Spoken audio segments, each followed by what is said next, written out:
오늘의 말씀은요, 요한복음 2장 1절부터 11절까지의 말씀입니다. 요한복음 2장 1절부터 11절까지의 말씀을요, 저 한 절, 우리 성도 여러분들 한 절 교독하여 읽다가 마지막 절은 함께 읽도록 하겠습니다.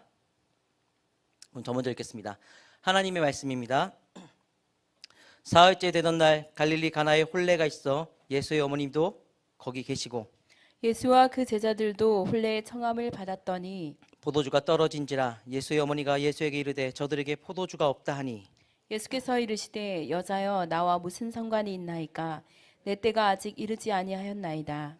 그의 어머니가 하인들에게 이르되 너희에게 무슨 말씀을 하시든지 그대로 하라 하니라. 거기에 유대인의 정결 예식을 따라 두세 통 드는 돌 항아리 6이 놓였는지라.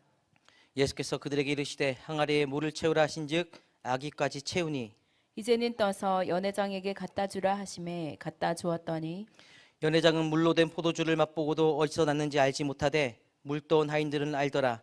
연회장이 신랑을 불러 말하되 사람마다 먼저 좋은 포도주를 내고 취한 후에 낮은 것을 내거늘 그대는 지금까지 좋은 포도주를 두었도다 하니라. 마지막 절 함께 읽겠습니다. 예수께서 이 첫 표적을 갈릴리 가나에서 행하여 그의 영광을 나타내심에 제자들이 그를 믿으니라. 아멘. 할렐루야. 예, 반갑습니다. 7월에 들어선 게 어제 같은데요. 그 날짜가 벌써 2자릿수가 되었습니다. 시간이 참 가늠치도 못하게 빨리 지나가는 것 같습니다. 저도 빨리 40을 밟을 것 같습니다. 하지만 그럼에도 바라옵기로는요, 우리들은 한정된 날짜를 사는 사람들이 아니라 이 땅에서부터 영원을 사는 사람들 아니겠습니까? 그 영원을 바라보며 우리가 쫓기지 말고 하나님이 주신 모든 것들을 긍정적으로 해석하고 또 영광을 돌리며 영화롭게 충실히 누려 나갔으면 좋겠습니다. 아멘. 그 소망을 갖고 말씀을 전하도록 하겠습니다. 오늘의 말씀은요, 7월에 들어서서 어떤 말씀을 전해야 적합할까 고민을 하다가 우리의 교회가 7월에 들어서면 가장 집중하는 것이 또 예배가 아니겠습니까? 샤우트로 또 다가온 해피워십으로 또 수련회로 공동체적 예배에 참 힘을 쏟습니다. 우리의 교회는요. 그리고 그것이 또한 우리 교회의 강점이라고 할 수가 있습니다. 참 잘하고 있는 것인데요. 저는 참 잘하고 있는 우리 교회의 그 모습을 바라보며 오히려 더 견고히 붙들 수 있도록 하는 말씀을 전해야겠다라고 결심을 하게 되었습니다. 물론 잘하고 있지만 자주 하고 많이 할수록 그것이 어느 때는 분투를 요구해 오기도 하거든요. 분명히 어느샌가 피로도도 쌓일 것이고 또 우리가 매일매일 새로운 마음으로 예배를 대할 수 있는 것도 아니니까요. 그래서 혹여나 7월간, 8월간 집중해야 하고 많아지는 예배의 현장에서 분투해야 하는 순간이 다가올 때 예배를 붙들 수 있도록 하는 근거를 전하고 싶었습니다. 그래서 오늘 제가 들고 나온 말씀이 바로 우리에게 임한 안식이 무엇인지 그 안식을 보여주는 말씀입니다. 그 안식을 통해 우리의 예배를 붙들 근거를 찾았으면 하는데요. 오늘은 우리는 바로 가나의 혼인잔치라는 제목으로 매우 유명한 요한복음의 한 본문을 중점으로 주목하여서 말씀을 살펴볼 것입니다. 먼저 짧게만 언급하자면요, 이 본문에서 우리의 예수님은 포도주가 다 떨어진 혼인잔치를 위해 그곳에 있었던 6개의 돌 항아리 안에 물을 채우고 그 물을 매우 질 좋은 포도주로 변하게 하는 놀라운 기적을 일으키십니다. 그리고 그 포도주로 인해서 이 혼인잔치는 매우 즐거운 잔치가 됩니다. 다들 잘 아시는 이야기죠? 감사합니다. 대답해 주셔서. 자, 그런데 이 이야기를요, 제가 보기에는 좀 아쉽게도 많은 사람들이 예수님의 놀라운 능력을 보여주기 위한 말씀으로만 생각하는 경우가 많은 것 같습니다.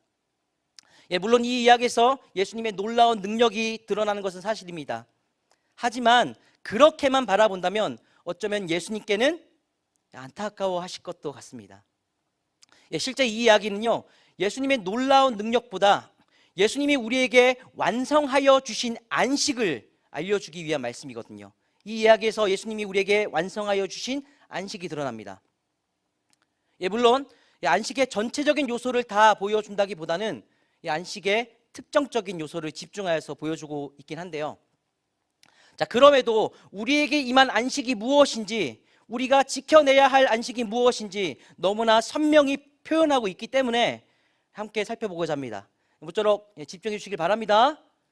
저희 틴스에서 하는 것처럼 약속을 한번 하고 넘어가겠습니다. 약속해 주십시오. 약속해 주셔야 합니다.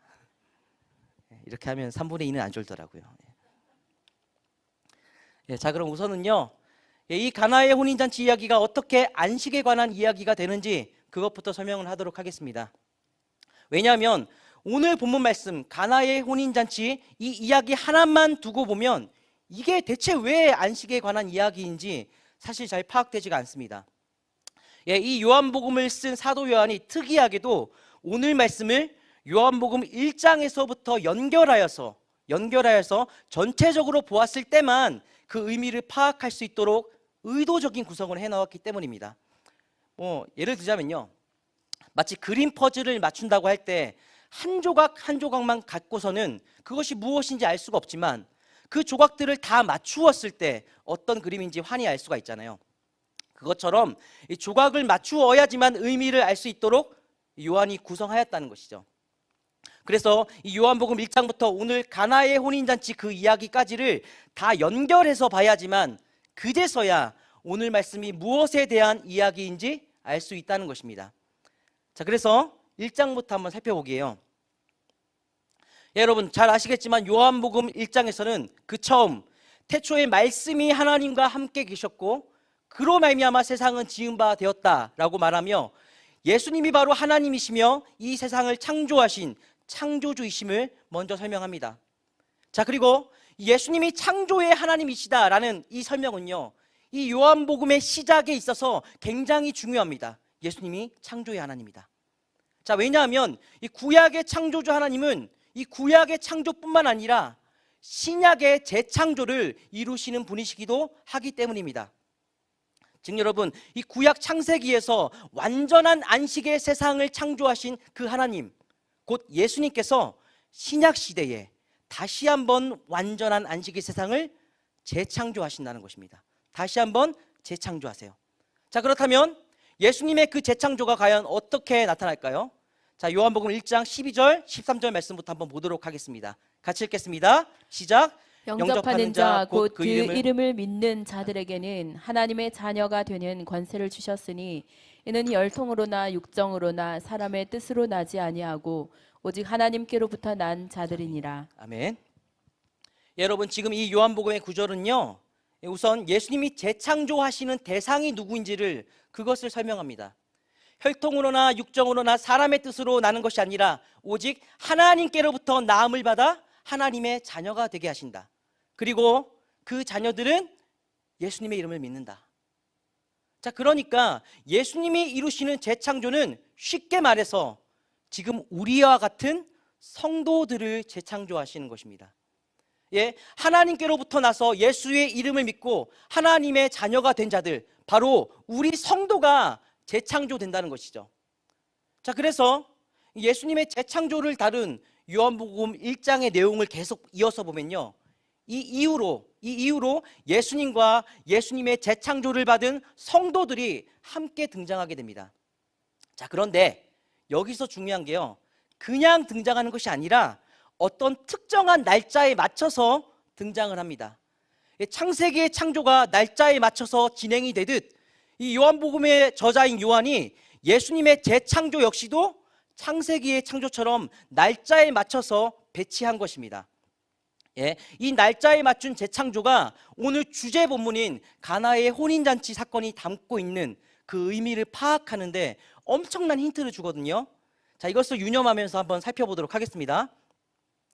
여러분, 방금 전에 제가 예수님이 재창조의 하나님이라고 설명했던 요한복음 1장 12절 13절에 뒤이어서 15절 말씀을 보면 15절 말씀에서 세례 요한이 등장을 합니다.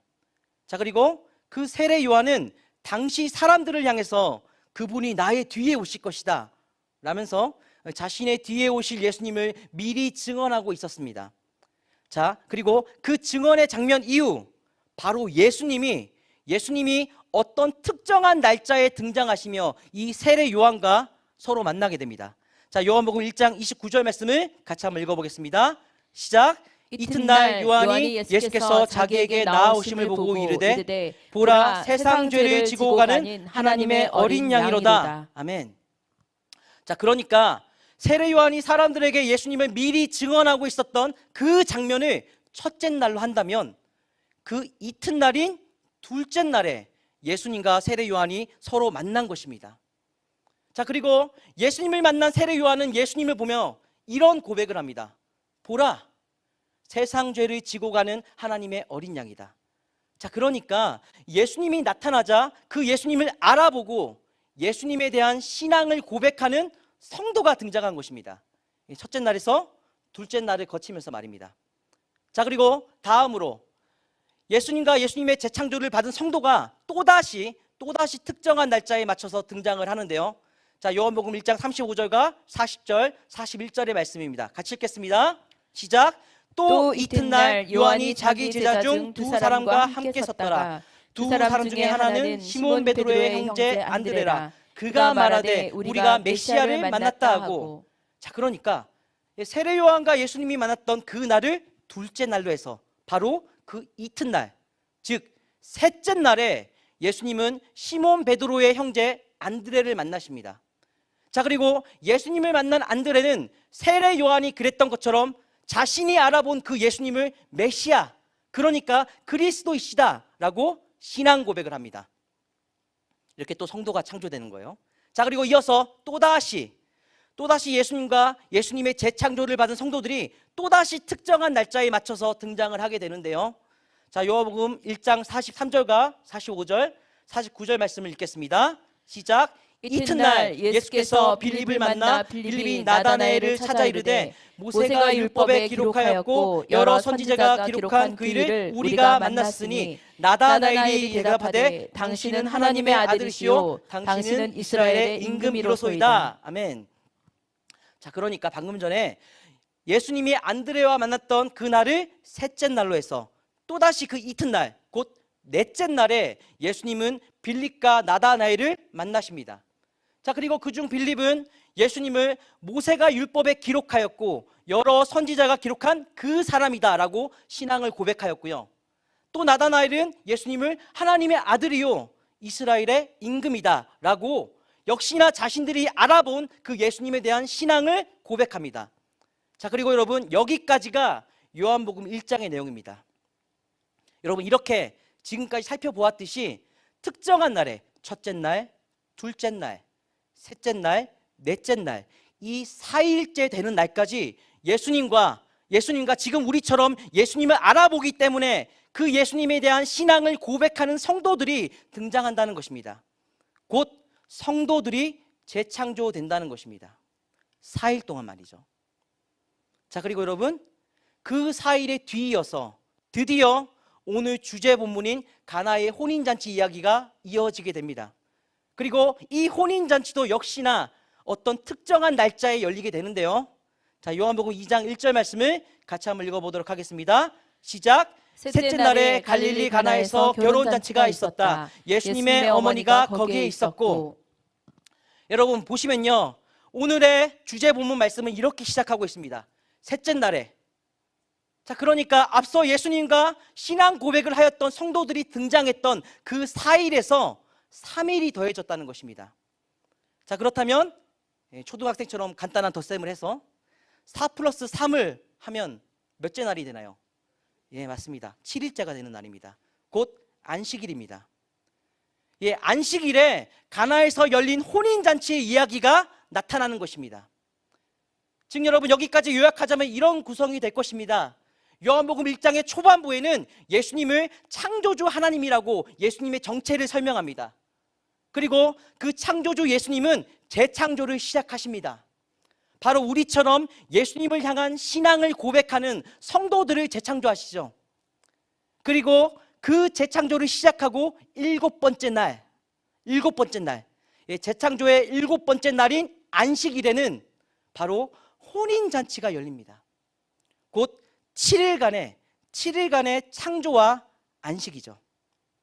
곧 여러분 놀랍게도요, 오늘의 이 요한복음 말씀은요, 창세기에 나타난 창조를 그대로 다시 본따고 있다는 것입니다. 데칼코마니처럼 말이죠. 왜일까요? 대체 왜 본따고 있는 것일까요? 여러분, 이것은 이 요한복음 1장부터 가나의 혼인잔치 이야기까지 그 전체가 바로 실제로는 창조 이야기라는 것을 알려주는 것입니다. 이것이 바로 신약 시대에 다시 일어난 재창조의 이야기야. 이것을 보여주려는 것이죠.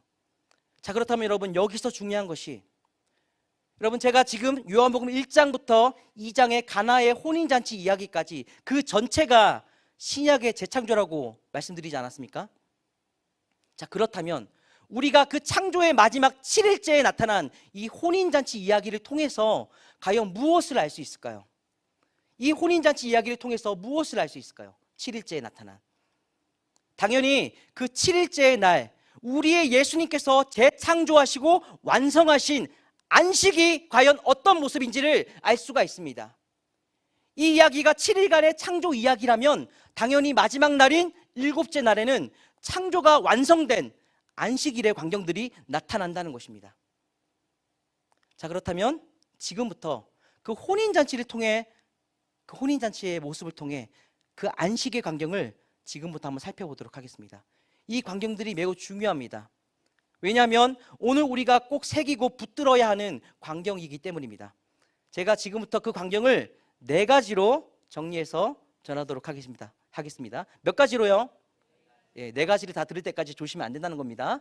밤이고 비도 오고 졸리긴 하지만 그럼에도 우리는 깨어서 안식을 붙잡아야 됩니다. 아멘?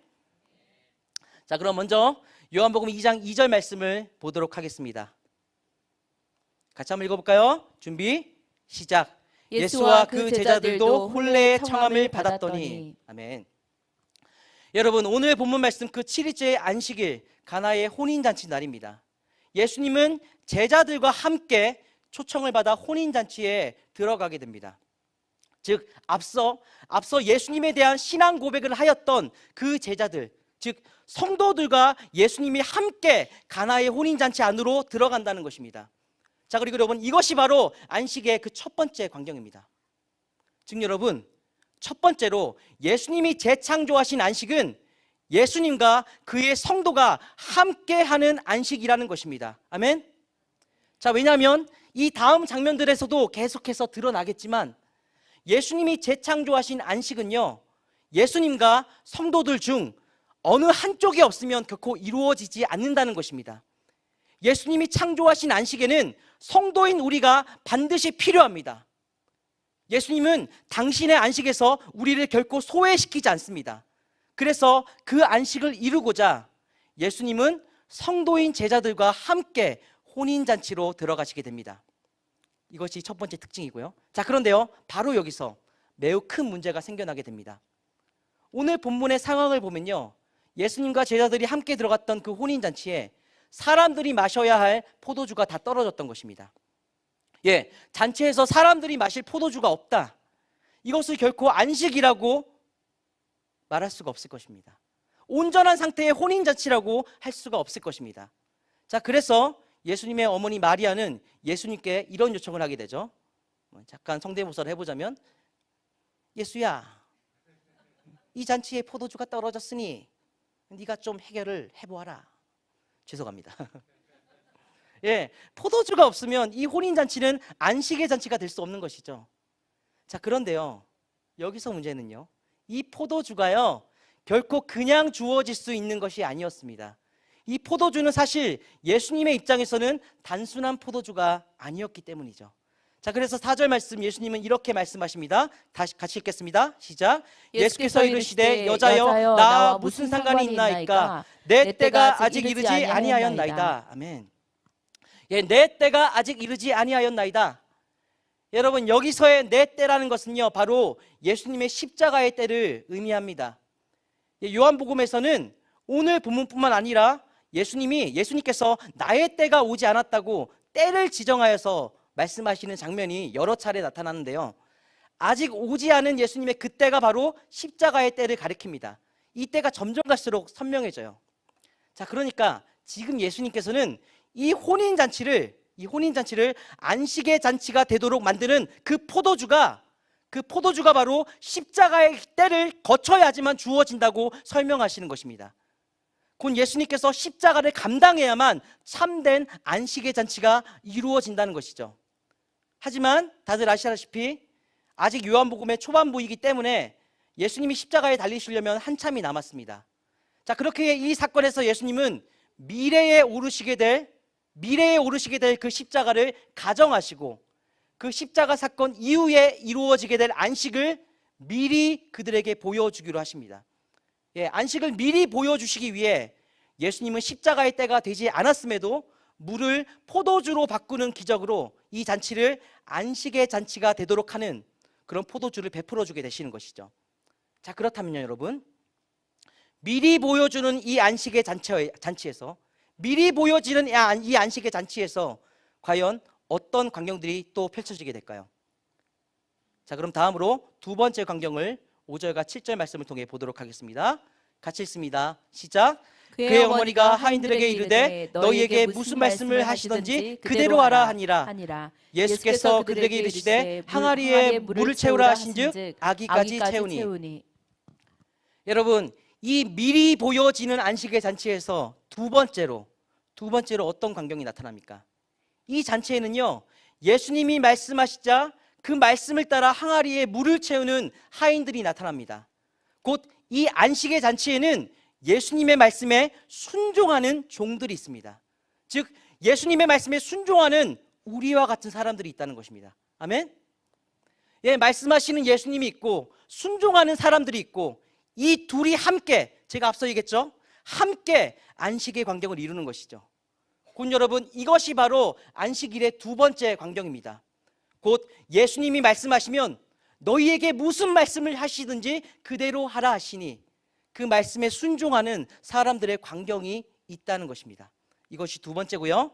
자, 그리고 다음으로 안식의 세 번째 광경은요, 7절에서 9절 말씀을 같이 한번 읽어보겠습니다. 시작. 예수께서 그들에게 이르시되 항아리에 물을 채우라 하신즉 아기까지 채우니 이제는 떠서 연회장에게 갖다 주라 하심에 갖다 주었더니 연회장은 물로 된 포도주를 맛보고도 어디서 났는지 알지 못하되. 여러분, 이 잔치에는요, 방금 읽었듯이 항아리가 있었다고 하는데요, 본래 이 항아리는 정결 의식을 위한 항아리를 말하는 것입니다. 당시의 유대인들은 음식을 먹기 전에 하나님 앞에서 자신의 더러움을 깨끗이 씻어내기 위한 의식으로 손에 물을 조금 묻혀서 씻어 털어내는 의식을 치렀는데 그 물을 담은 정결 의식의 항아리가 그 잔치의 자리에 있었다는 것입니다. 자, 그런데요, 하지만 여러분, 정말로 물만 갖고는 하나님 앞에 진정 정결해질 수가 있습니까? 그럴 수가 없겠죠. 능력 없는 한낱 물이 어떻게 사람의 더러움, 그 죄를 씻어낼 수가 있겠습니까?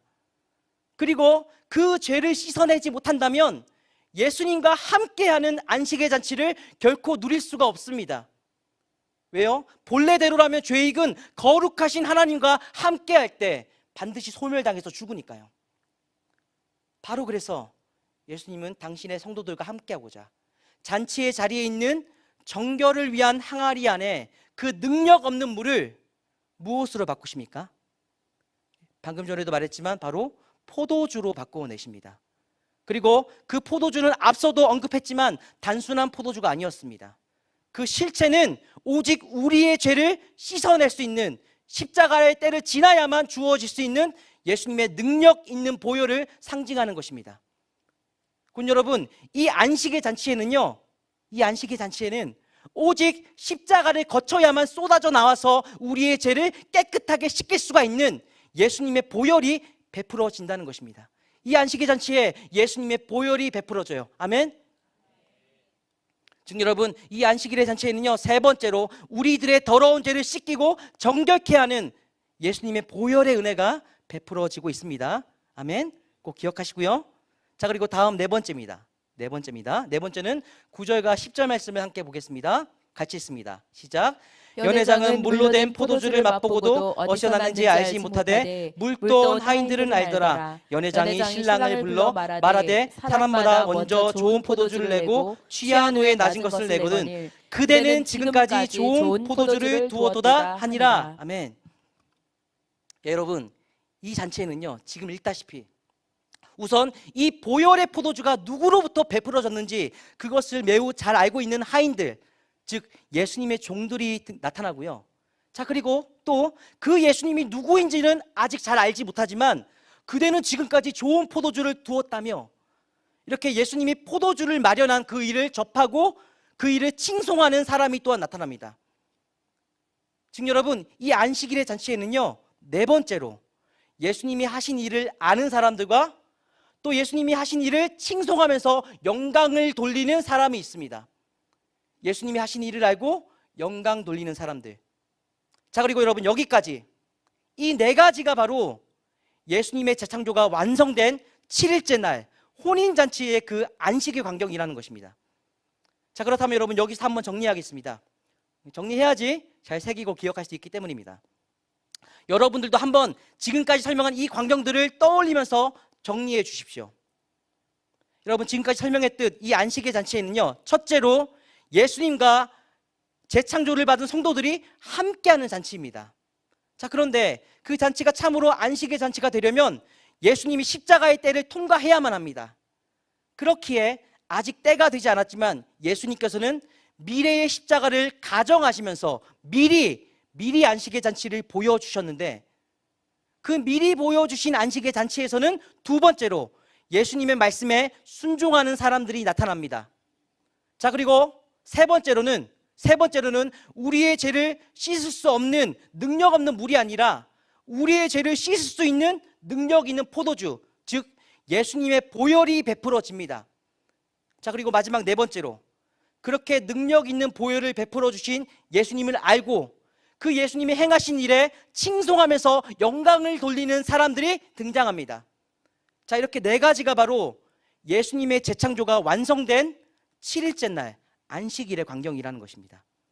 예, 가나의 혼인잔치는 바로 안식의 광경이었어요. 자, 우리가 꼭 새겨야만 하는 광경인데요. 다들 잘 새기셨나요? 감사합니다. 자, 그렇다면 이제 여기서 중요한 것이 있습니다. 제가 방금 이 안식의 광경들을 떠올리면서 정리해 달라고 요청을 드렸는데요. 여러분, 이렇게 정리해 보고 나니까요, 제가 지금껏 말한 이 네 가지의 광경들이 굉장히 익숙하지 않습니까? 예, 분명히 익숙하실 것입니다. 왜냐하면 이 광경들은 바로 지금 우리의 예배의 광경이기 때문입니다. 아멘? 우리의 예배의 광경. 여러분, 그렇지 않습니까?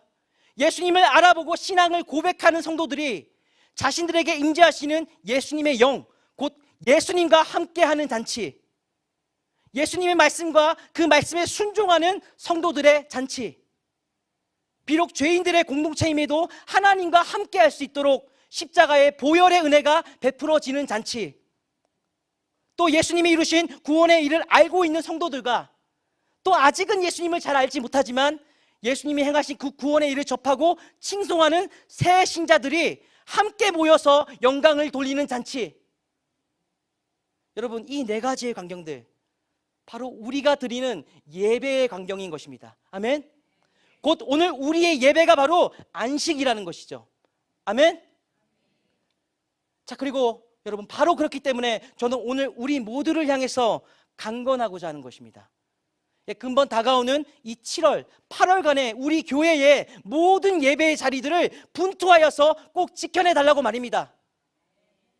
예, 지금까지 말씀드린 것처럼 예수 그리스도로 말미암은 예배가 오늘 우리의 안식이라면 그 예배의 자리를 분투하면서 지켜내는 것이 또한 오늘 우리에게 주어진 안식을 누리는 길이기 때문입니다. 아멘. 더 자세히 덧붙이겠습니다.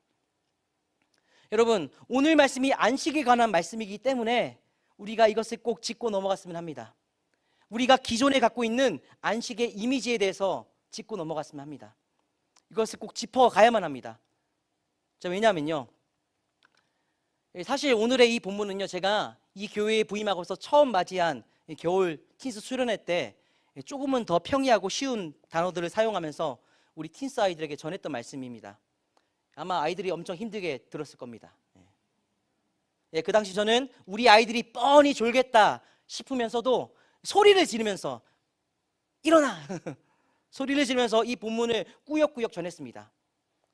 그래야만 했던 이유는 당시 한창 신방을 하면서 아이들과 얘기를 하면서 접하기에 틴스 아이들이 갖고 있었던 안식에 대한 인식이 자신의 안식을 지켜내고 붙들 수 있는 안식으로 잡혀있지 않았기 때문입니다. 자신의 안식을 지킬 수 없는 인식이 많이 갖고 있더라고요. 지금은 물론 우리 틴스 아이들의 안식에 대한 인식이 훨씬 더 넓어지긴 했습니다. 하지만 당시만 해도 우리 아이들은 안식을 단편적으로 이런 쪽의 이미지로만 주로 생각하고 있더라고요.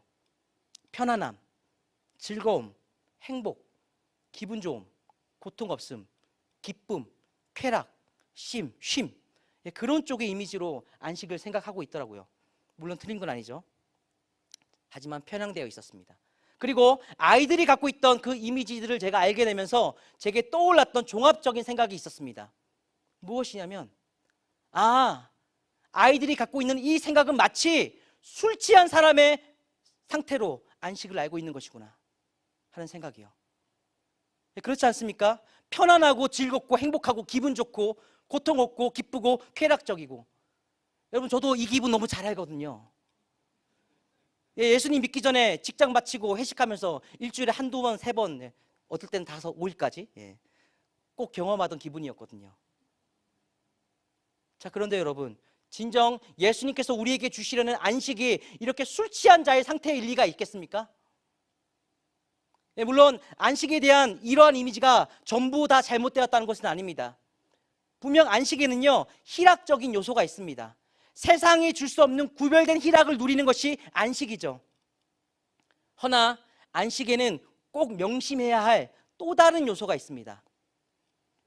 그것이 무엇이냐면 바로 불온전한 상태를 끊어내고 온전함으로 들어가는 것이 또한 안식이라는 것입니다. 불온전한 상태를 끊어내고 온전함으로 들어가는 것이 안식이다. 자, 그렇기 때문에 구약 성경에서 안식의 의미로 쓰이는 히브리어 단어 중 하나인 샤바트는 쉼이라는 의미와 함께 끊어냄이라는 의미를 동시에 지니고 있는 것입니다. 곧 이 의미대로라면 지금까지 이어져 온 불온전한 상태를 끊어내고 온전함으로 나아가야만 안식의 영역이라는 것이죠. 곧 사랑하지 않는 상태였다면 그 상태를 끊어내고 사랑하는 상태로 나아가는 것이 안식이고, 화평하지 않은 상태였다면 그 상태를 끊어내고 화평하기 위해 나아가는 것이 안식이고, 불결함에 물들어 있었다면 그 상태를 끊어내고 성결하기 위해 나아가는 것이 안식이고, 순종하지 않는 상태였다면 그 상태를 끊어내고 순종하기 위해 나아가는 것이 안식이고, 감사하지 않는 상태였다면 그 상태를 끊어내고 감사하기 위해 나아가는 것이 안식이고, 불법과 어울렸다면 그 상태를 끊어내고 의를 행하는 자리로 나아가는 것이 안식이라는 것입니다. 아멘. 그리고 이러한 안식을 오늘 말씀과 관련하여 표현하자면, 우리가 죄인이었기에 참 하나님을 예배할 수 없는 상태였다면 예수님으로 말미암아 그 상태를 끊어내고 참 하나님을 예배하는 자리로 나아가는 것이 안식이라는 것입니다. 아멘. 자, 그리고 참으로 안식이 이러한 것이라면, 안식이란 것이 이렇듯 희락의 요소뿐만 아니라 불온전함을 끊어내야 하는 요소를 함께 갖고 있다면, 여러분 꼭 명심하여 주십시오. 지금 현 상태의 우리에게 임한 안식은요, 결코 희락적이기만 할 수가 없습니다. 안식을 누리는 것이 되려 힘겨울 수도 있다는 것입니다. 여러분 그렇지 않겠습니까? 여러분, 죄로 인해 타락한 우리의 육신과 마음은요, 너무나도 자연스레 불온전함을 향해 끌리기 마련입니다. 타락한 자에게는 불온전함이 더욱 편한 자리로 여겨지기 마련입니다. 오늘 말씀과 관련해서 저의 예를 하나 드리겠습니다. 저는 예수님을 처음 믿게 되었을 신앙의 초창기, 예배의 자리에서 주어지는 감격적인 은혜가 참 좋았지만 또 한편으로는 많은 순간 예배가 참 불편했습니다.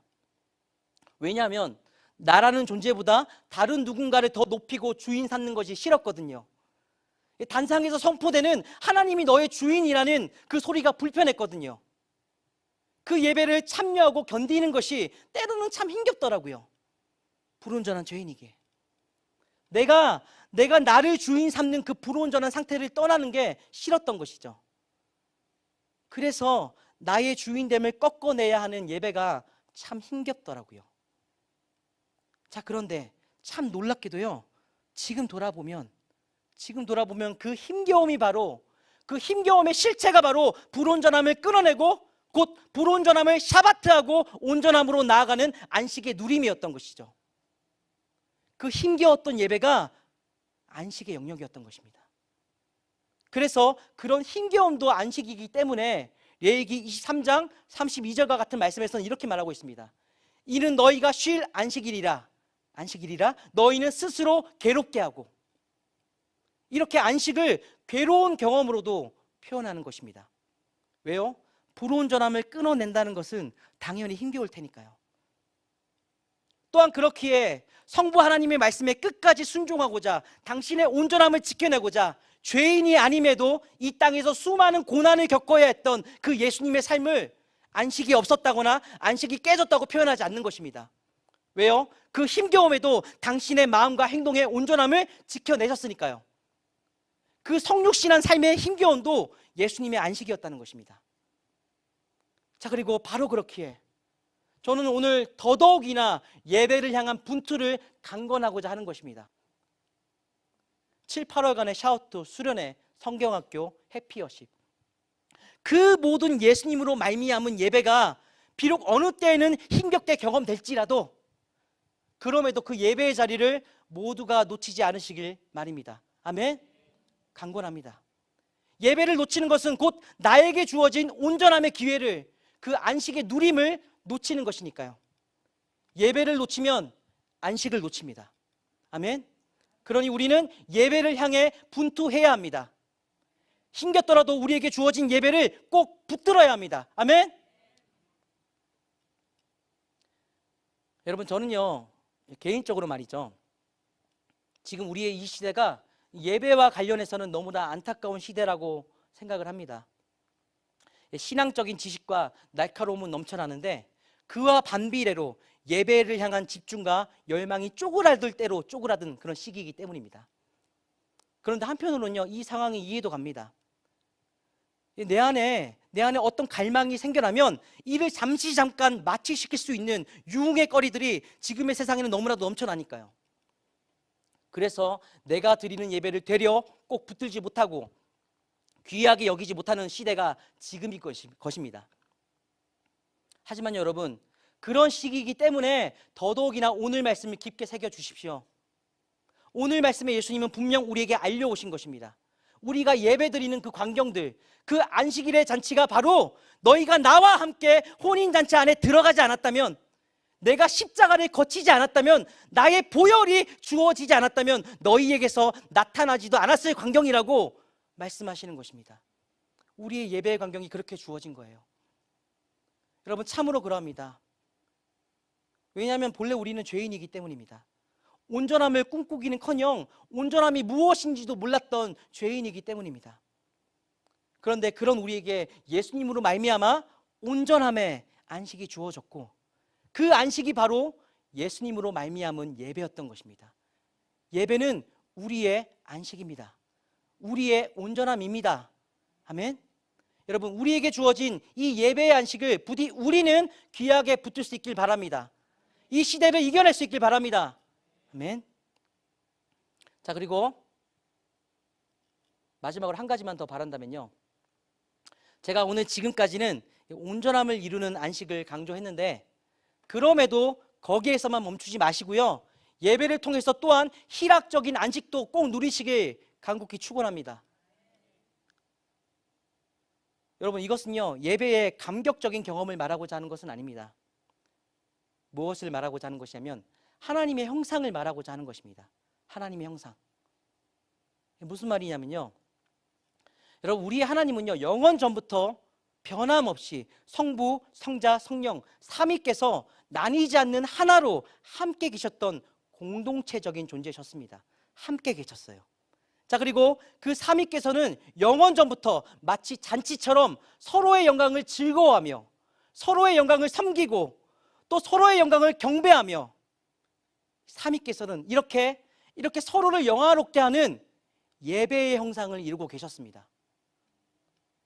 군 여러분, 예배의 형상이 본래는 하나님의 형상이라는 것이죠. 그리고 그 무한한 가치의 형상을 우리의 공동체에도 주신 것입니다. 이 여러분, 우리의 예배는요, 우리의 예배는 하나님의 형상을 누리는 희락입니다. 그러니 여러분, 이번 여름간의 모든 예배를 꼭 붙드셔서 온전함 뿐만 아니라 희락도 누리시길 바랍니다. 아멘. 여기서 뭐 하나를 고백하자면요, 물론 제가 사역자이긴 하지만 제가 여기 교회에 와서 고백드리기에 저의 예배가 참으로 많이 회복되었습니다. 사실 이 본문은 제가 엄청 예전에 연구해놨던 본문입니다. 근데 그때는 글로만 다가오더라고요. 글로만 다가오더라고요. 우리 교회 이 에너지틱한 예배가 처음엔 되게 당황스러웠거든요. 그런데 그래서 당황스럽고, 솔직히 표현할게요, 왜 이렇게 예배를 하지? 그런 생각도 했었어요. 예. 그런데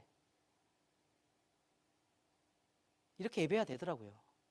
하나님께서 우리 영육의 존재를 지으셨고 당연히 영육이 띵뛰면서 예배하는 게 당연하더라고요. 그런 걸 경험하면서 오늘의 본문을 다시 보니까 다시 희락으로 느껴지더라고요. 네. 이게 안식이란 게 글로서만 다가오는 게 아니라 진심으로 다가오더라고요. 놓치면 안 되잖아요. 얼마나 귀합니까? 안식인데요. 예수님께서 십자가의 보혈을 거치면서 우리에게 쏟아주신 안식인데요. 그리고 그 안에서 함께 모여서 하나님의 형상을 이루는 잔치인데요. 여러분, 그 희락을 누리시길 바랍니다. 아멘. 자, 그리하여서 이번 여름간에 우리 모두의 삶을 예배의 안식으로 깊고 널리 물들이는 우리 행복한 교회의 모든 성도분들 되시길 오늘 말씀 전하며 간곡히 축원합니다. 할렐루야. 아멘.